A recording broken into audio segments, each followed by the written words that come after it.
सोलापूर महानगरपालिकेच्या घनकचरा व्यवस्थापन विभागाकडून दिनांक 27 रोजी चौपाट जुने विठ्ठल मंदिर इथं प्लॅस्टिक व्यापाऱ्यांच्या गोडाऊनमध्ये महापालिकेचे मुख्य आरोग्य निरीक्षक व आरोग्य निरीक्षक यांनी अचानक धाड टाकून शासनानं बंदी केलेल्या प्लॅस्टिकचा अंदाजे 6 ते 8 टन इतका साठा जप्त केला व संबंधित व्यापाऱ्याकडून 10,000 रुपयांचा दंड वसूल करण्यात आला। जप्त करण्यात आलेल्या प्लॅस्टिकची किंमत सुमारे 5 लाख इतकी आहे।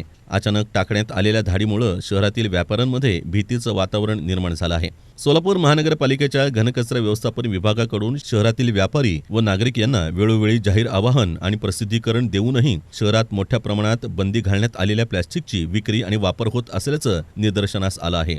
त्या अन्वये आयुक्त शीतल तेली उगले यांच्या आदेशानुसार व अतिरिक्त आयुक्त रवी पवार यांच्या मार्गदर्शनाखाली सहाय्यक आयुक्त शशिकांत भोसले यांच्या नियंत्रणाखाली संपूर्ण शहरात घनकचरा व्यवस्थापन विभागाकडील मुख्य आरोग्य निरीक्षक व आरोग्य निरीक्षक यांच्याकडून ही मोहीम मोठ्या प्रमाणात राबवण्यात येत आहे।